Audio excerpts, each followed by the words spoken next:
E aí, galera, depois de muito tempo sem gravar, a gente teve um problema. Porra. Fala, galera, depois de um monte de tempo sem gravar. Puta que pariu, gravar agora. Fala, galera, depois de muito tempo sem gravar, voltamos agora a gravar o Quinta Descida. Acho que a gente passou o quê? 2 semanas sem gravar aí, mas vamos voltar falando sobre a semana 4 da NFL. No programa de hoje a gente vai falar sobre chutes pra fora, gols de brasileiro, erros de arbitragem, técnico sendo demitido e não, a gente não mudou o assunto, viu? Tudo isso aconteceu na semana 4 dessa NFL. Não é brasileirão não, viu?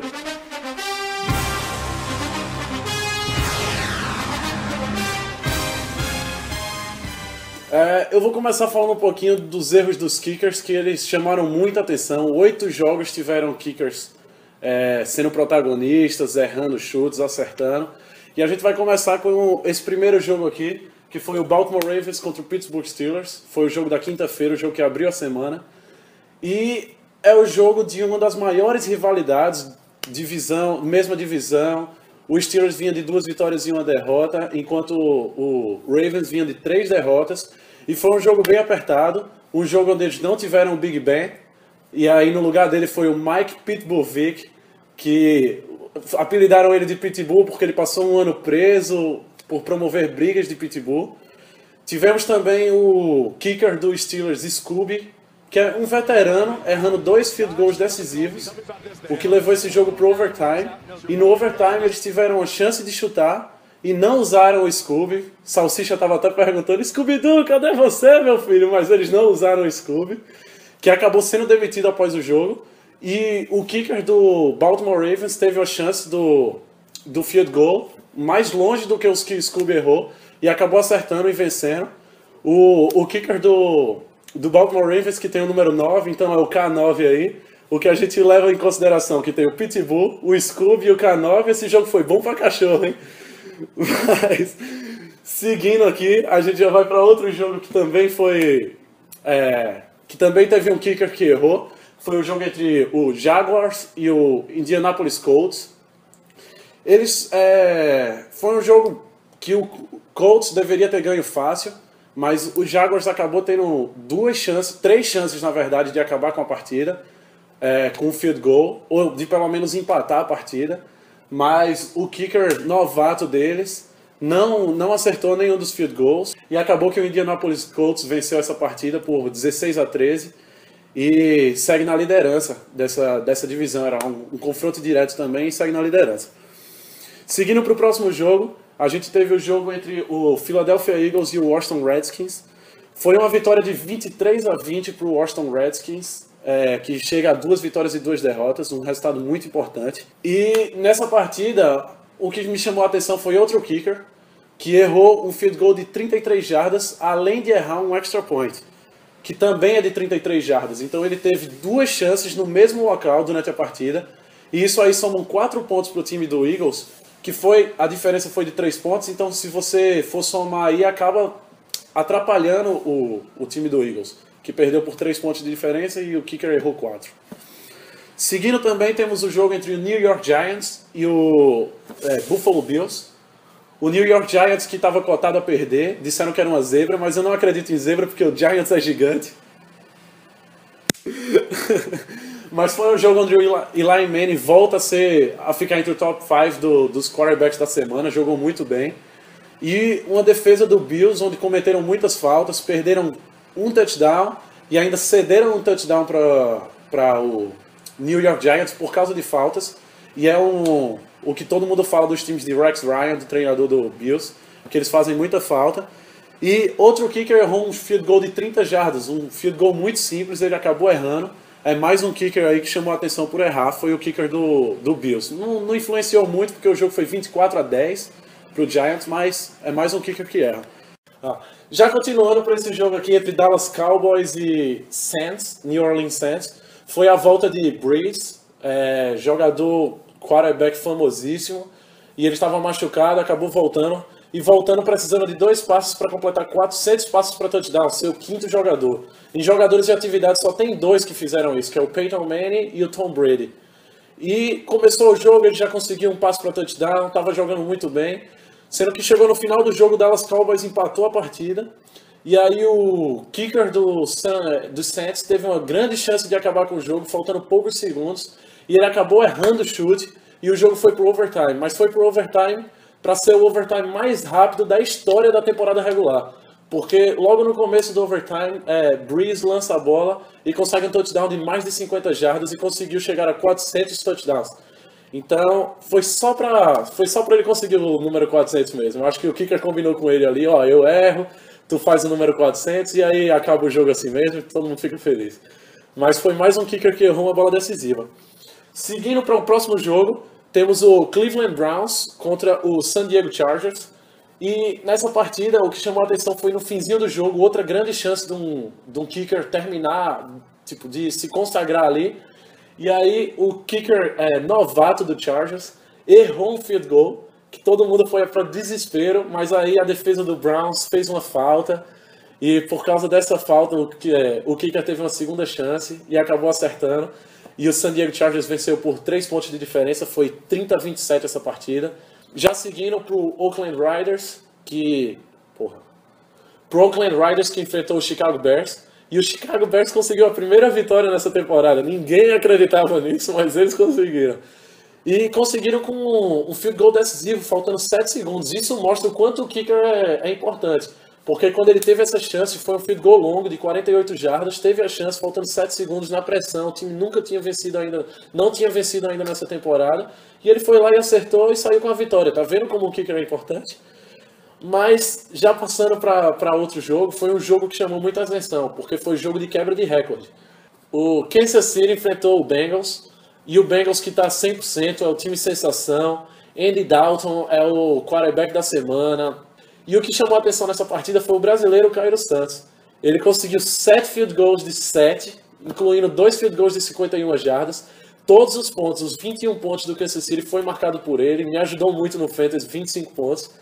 E daí a gente tira, ele fez 7 gols. Se Filipão tivesse colocado ele no lugar de Neymar na Copa do Mundo, o Brasil tinha vencido por 8-7. E outra curiosidade é que se ele tivesse dado, já que o Kansas City não venceu essa partida, perderam por quase o dobro dos pontos, ele poderia ter conseguido mais 7, que não teria conseguido vencer a partida. Mas se ele tivesse dado esses field goals para quem errou, a gente não teria falado tanto de tantos field goals errados, porque ele sozinho bateu um recorde, foi 7 field goals, é um recorde da franquia. Foi impressionante o que o brasileiro fez e tá todo mundo botando ele lá em cima. É muito bom ver um brasileiro chutando tão bem. Encerrando os jogos que os kickers foram os principais alvos do jogo, a gente veio por alguns jogos que tem algumas curiosidades. Começando por Jets e Dolphins, que além de ser uma briga de divisão, a curiosidade é que esse jogo foi em Londres. Foi o jogo que resultou em 14 horas de NFL pra gente que assiste aqui no Brasil. 14 horas seguidas de NFL, então muita gente ficou mofando no sofá o domingo inteiro. E além do jogo ser em Londres, o Dolphins perdeu o jogo. O Dolphins perdeu o jogo por 27-14 e acabou com o treinador sendo demitido. Isso é um fato difícil de acontecer no meio de uma temporada, mas que acabou acontecendo. O Dolphins ficou sem treinador. O St. Louis Rams enfrentou o Arizona Cardinals, que vinha sendo a sensação da conferência NFC. E vinha de 3-0, estava tranquilo, mas acabou perdendo em casa para o St. Louis Rams, que tem 2 vitórias e 2 derrotas. O jogo foi 24-22, foi um jogo bem apertado, com o Nick Foles fazendo uma atuação impecável, acabando com o Cardinals. E o interessante é que as 2 vitórias do Rams foram em cima dos 2 principais jogadores, ou dos 2 principais times da sua divisão, que é o Seahawks e o Cardinals. Não sei se isso faz o Rams ser o principal o time da divisão, mas acabou embolando tudo ali. Já seguindo para o Texans contra o Falcons, mostra que o Texans é o pior time, na minha opinião, é o pior time dessa NFL. J.J. Watt não consegue fazer uma defesa consistente, além de ser, mesmo ele sendo um grande defensor, ele não consegue fazer com que o time defenda bem. E o Falcons vem destruindo com tudo. O Freeman vem com mais uma partida com 3 touchdowns terrestres, vem acabando com tudo, vem com 4 vitórias e é um time que no momento, tirando o Packers e o Patriots, que todo mundo já sabe, vem sendo o time a se assistir ali com mais calma, com mais atenção, porque o time vem muito bem. É uma grande surpresa. Já pulando aqui, vamos falar um pouquinho do Carolina Panthers contra Tampa Bay Buccaneers. É outro time que é muito fraco, esse time do Buccaneers. É um time que não vai conseguir nada. O James Winston teve 4 interceptações mais uma vez. Está aprendendo da pior forma possível como são os defensores, já que ele foi draftado nesse ano. Ele está aprendendo da pior forma possível. E o Carolina Panthers é outro time que é da divisão do Falcons. São 2 times com 4-0. Isso é muito interessante de se falar. São 2 surpresas. E o Cam Newton fez outra atuação incrível, o quarterback do Panthers. Seguindo para alguns jogos que foram bem intensos, eu começo falando do Green Bay Packers contra o 49ers, dentro da casa do 49ers. Era um jogo que a gente imaginava que o 49ers fosse dar trabalho, mas o Kaepernick não conseguiu fazer com que o time jogasse. Teve 6 sacks. Foi uma atuação muito ruim da linha defensiva do 49ers. E Aaron Rodgers, mais uma vez, foi genial. Só fez o que precisava, 17-3 a partida, não forçou muito. Continua sem interceptação, continua sem fumble. Tá impressionante o Aaron Rodgers. E eu separei um dado aqui interessante, que o Colin Kaepernick, o quarterback do 49ers, ele teve 4 interceptações na semana passada em 19 passes tentados. Enquanto o Aaron Rodgers, nessa sequência de jogos que ele teve 4 interceptações em 592 passes tentados. Eu não calculo tão bem assim, mas isso dá para perceber que um quarterback é muito bom e o outro é muito ruim, né? Porque em 592 passes tentados você ter 4 interceptações e o outro ter 19 passes tentados e 4 interceptações é algo absurdo. O Aaron Rodgers, no momento, é o melhor quarterback. Não existe outro jogando tanto que ele está jogando, não. Já seguindo para outro jogo que foi muito intenso, foi o Minnesota Vikings contra o Denver Broncos, que tem aquela história, né? Que o melhor ataque é a defesa, e o Broncos está levando isso muito a sério. Eles estão acabando com a defesa, tá genial a defesa do Broncos, consegue 4-0, é outro time que consegue 4-0. Eles venceram a partida por 23-20, não foi uma partida boa para Peyton Manning, ele não vem sendo genial. Fizeram um touchdown pelo running back, foi um touchdown de 72 jardas, um recorde da franquia desde 2000. E o Peyton Manning teve 2 interceptações, mas a defesa vem acabando com tudo. E eles estão falando, né, que ataque vence em jogos, mas defesa vence em campeonatos. E eles estão muito acreditando nisso, é a última temporada de Peyton Manning e a defesa está carregando esse time nas costas. É muito interessante ver isso, porque não é normal. O Peyton Manning sempre está lançando muitas jardas, sempre lançando muitos passos para touchdown, ele tem todos os recordes a respeito disso. E é interessante ver que agora ele está se escorando na defesa. Eu espero ver ele melhor durante a temporada. E para finalizar, foi o jogo mais louco por causa do final do jogo, que foi o jogo entre o Seattle Seahawks e o Detroit Lions. O jogo foi lá em Seattle. E foi um jogo que começou com o Russell Wilson jogando muito bem, saindo do pocket toda hora, correndo, lançando em profundidade, mostrando que ele é genial correndo e lançando ao mesmo tempo. Mas no final, no último quarto, o Seahawks vencia por 13-3, 10 pontos de diferença. E aí o Russell Wilson sofreu 2 fumbles, um dos fumbles resultando em touchdown, em que levou a partida a 13-10.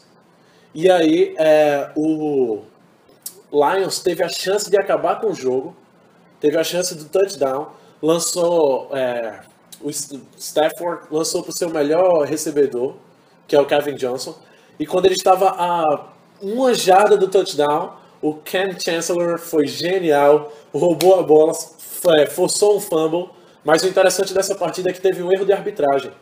Mais um erro de arbitragem a favor do Seahawks, que teve aquele Fail Mary, todo mundo está falando que o Seahawks é o time beneficiado, como dizem aqui no Brasil com o Corinthians, ele é meio que o Corinthians da NFL, mas foi um erro de arbitragem muito estranho, porque nem o jogador que cometeu o erro, nem os 2 treinadores, ninguém sabia da regra. Foi uma bola que ia sair, ia ser um touchback, e ele acabou dando um tapa para a bola sair do campo, mas ninguém sabia que isso era errado. Isso seria uma punição que resultaria em onde sofreu o fumble, comeria metade para ir para o touchdown, ou seja, eles ficariam a meia jarda do touchdown.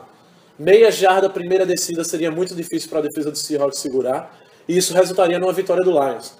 Mas ninguém sabia, e o que o juiz falou foi um pouquinho suspeito o que ele falou, foi que ele achou que o jogador tentou pegar a bola e acabou batendo na bola e a bola saiu. Mas nas imagens dá pra ver nitidamente que ele dá um tapa na bola para a bola sair do campo, o que seria uma falta, mas que ninguém sabia que essa regra existia. E muito obrigado por assistirem esse vídeo, agradeço mesmo, espero que vocês tenham gostado. Não se esqueçam de dar o like, de compartilhar, de se inscrever no canal, de divulgar para os amigos. E sempre acompanhem, porque agora realmente, eu sei que eu tenho falado, mas não tenho cumprido, mas agora realmente eu vou estar atualizando as mídias sociais. No Twitter, toda vez que eu estiver assistindo o jogo, eu vou estar comentando o jogo lá ao vivo no Twitter. Muito obrigado e espero que vocês acompanhem lá. Valeu!